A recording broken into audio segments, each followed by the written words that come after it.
Hai teman-teman semuanya, kembali lagi bersama gua Fikri di channel YouTube Fikri Lens. Ya akhirnya kita bertemu kembali setelah sekitar kurang lebih 1 tahun ya gua nggak upload video baru mengenai self improvement dan education. Dikarenakan untuk teman-teman yang udah ngikutin channel gua sejak lama itu ya gua udah bilang gua adalah seorang mahasiswa, dimana sampai sekarang gua di semester 4 ini ya makin banyak lah tugas-tugas atau kesibukan di kampus atau di luar kampus, bahkan dalam bekerja, karena gue juga nyari-nyari pengalaman lain teman-teman. Jadinya alhasil ya seperti ini, channelnya hampir mangkrak. Sekitar 11 atau 12 bulan yang lalu gue terakhir konsisten upload teman-teman. Walaupun gue udah baca buku Atomic Habits ya untuk ngebangun habits konsistensi, tapi ternyata sulit juga ya kita menerapkan teori-teori dari buku ke dunia nyata. Ternyata ada tantangan ya, terutama dalam ngegarap channel YouTube seperti ini teman-teman. Ya gua harap teman-teman ngerti. Jadi kalian jangan unsubscribe dulu mentang-mentang gua jarang upload teman-teman. Gua masih hidup ya, gua masih ada di sini, gua masih pengen nemenin kalian, terutama untuk teman-teman yang gimana nih kabarnya teman-teman yang udah ngikutin channel ini dari dulu. Apakah ada perubahan ke arah yang lebih baik, terutama buat teman-teman yang dulunya masih PMO. Semoga sekarang udah nggak PMO lagi teman-teman. Gua pengen dengar kabar dari kalian. Kalian bisa sapa gua di kolom komentar teman-teman.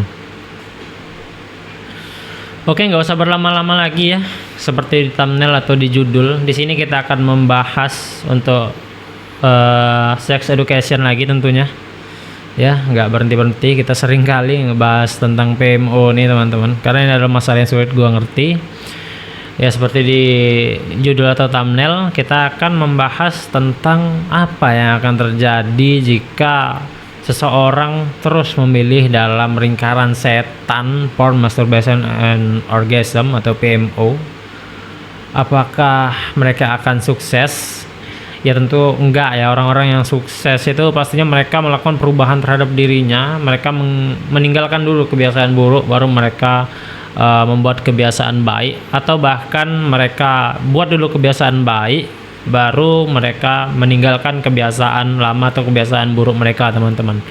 Nah di sini kita akan ngebahas kalau teman-teman yang masih terjebak dalam kecanduan ini, apa sih yang akan terjadi, dampaknya apa jangka panjang. Di sini gue nggak cuman ngomong soal kalian akan depresi, merasa bersalah, nggak percaya diri, enggak ya teman-teman. Itu mungkin banyak sekali channel yang udah ngebahas, dan bahkan video-video di sebelumnya juga ngebahas itu.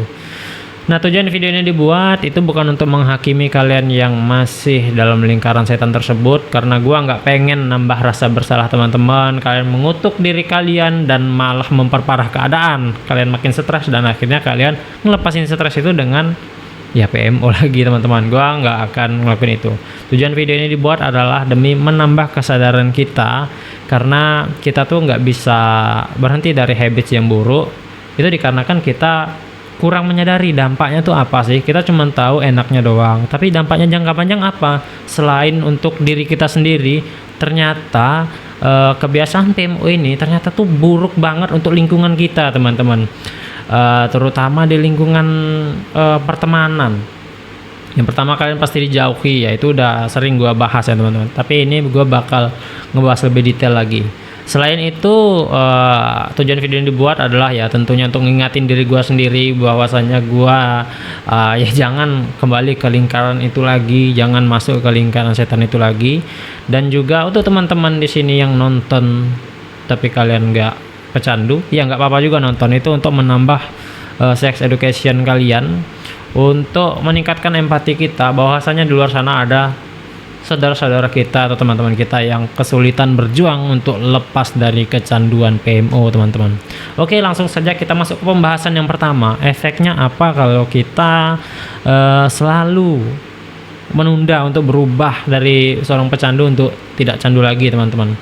Nah efeknya yang pertama yang sangat merugikan diri kita dan orang lain adalah terjadinya kejahatan-kejahatan seksual teman-teman. Ini parah banget ya. Meskipun nggak semua kejahatan seksual itu gara-gara awalnya tuh PMO, tapi PMO atau pornografi itu menyumbang atau sangat mempengaruhi otak kita untuk melakukan kejahatan-kejahatan seksual. Para pecandu PMO itu melihat wanita itu hanya sebagai alat biologis untuk memuaskan nafsu, untuk membuat keturunan. Padahal perempuan itu adalah makhluk yang ya mereka juga manusia, teman-teman. Mereka punya hak hidup, mereka ingin bekerja, belajar, bahagia, bukan hanya seperti alat di pandangan orang-orang yang masih pengen kecanduan PMO, teman-teman. Dan menurut gua ya PMO ini memang separah itu untuk ngerusak pandangan fitrah seorang laki-laki yang harusnya melindungi perempuan, malah merusak mereka gitu. Itu ya, separah itu sih teman-teman ya. Selanjutnya, kerugian yang lain adalah otak menjadi terbiasa dengan rangsangan seksual ekstrim hingga membutuhkan stimulus yang lebih kuat, teman-teman. Untuk orang-orang yang kecanduan PMO udah lama, itu pasti ngerasain video-video yang mereka konsumsi itu semakin lama semakin hambar. Kenapa? Karena seperti prinsip inflasi dalam ekonomi ya, semakin ketersediaannya tuh sering, semakin banyak beredarnya kesenangan itu tadi, maka standar untuk lebih senang itu akan semakin naik, teman-teman, semakin tinggi. Itu membuat orang-orang ini berpikir bagaimana agar mereka tetap terpuaskan gitu, seperti bagaimananya mereka terpuaskan, karena kan sebelumnya ya mereka terpuaskan juga oleh rangsangan dari video-video pornografi, namun sensitivitasnya itu berkurang karena sering terpapar itu tadi. Nah, disitulah akan membuka jalan dosa baru, jalan kriminal baru, sehingga mereka mencoba hal-hal yang ekstrim seperti mencobanya ke binatang misalkan. Serem banget itu, teman-teman. Bahkan ya kejahatan-kejahatan seperti kekerasan seksual dan pelecehan seksual, teman-teman. Nah, selanjutnya efeknya adalah penurunan kontrol diri, yaitu kesulitan menahan impuls akibat perubahan pada sistem dopamin. Seperti yang gue jelasin tadi, teman-teman, karena dopamin itu mengalami inflasi, ya pecandu ini terus meminta tambah terus stimulasinya, maka mereka akan mencoba hal baru, mereka sulit mengontrol diri. Dan akhirnya mereka sama saja seperti hewan, teman-teman. Ini bukan gue mau menyamakan seperti hewan, tapi perilakunya itu sama seperti hewan gitu, walaupun mereka manusia. Karena kan kita punya bagian otak yang namanya prefrontal cortex, yaitu tempatnya ada di depan atau ya ini di belakang kening kalian itu, teman-teman. Itu gunanya untuk kendali diri kita. Kalau seseorang kecanduan PMO, otomatis mereka akan lebih dibanjiri lagi dopamin di area prefrontal cortex ini, yang membuat mereka mengambil keputusan dan menahan diri itu sulit, teman-teman. Akhirnya apa? Akhirnya mereka berpikir hidup ini hanya untuk bertahan hidup dan berkembang biak.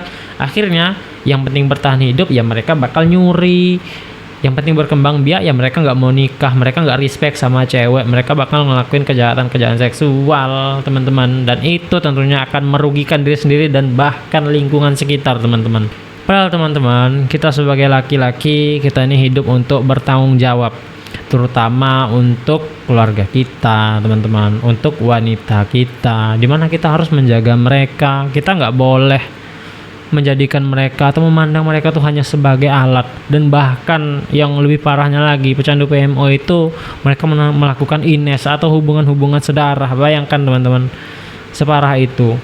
Jadi untuk teman-teman yang belum parah banget atau bahkan udah parah, tolonglah sadari ini.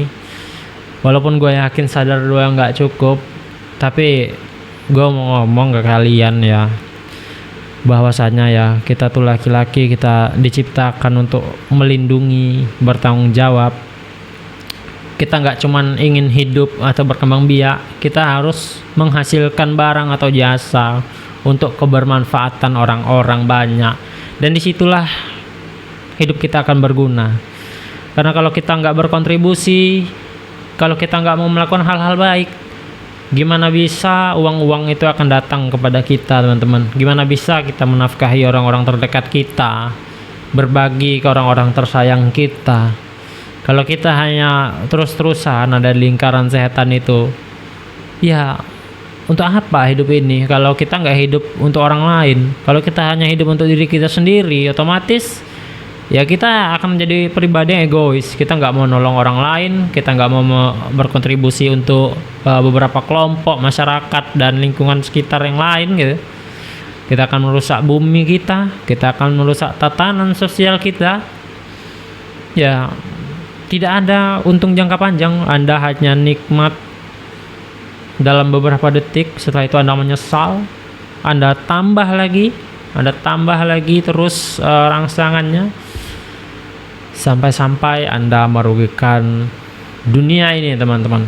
Jadi tolong sadari itu, segeralah berhenti. Banyak sekali mentor, psikolog, bahkan konselor di luar sana untuk membantu teman-teman lepas dari kecanduan PMO. Dan kalau misalkan belum pengen ketemu mereka, kalian bisa cerita ke siapapun yang kalian percayai.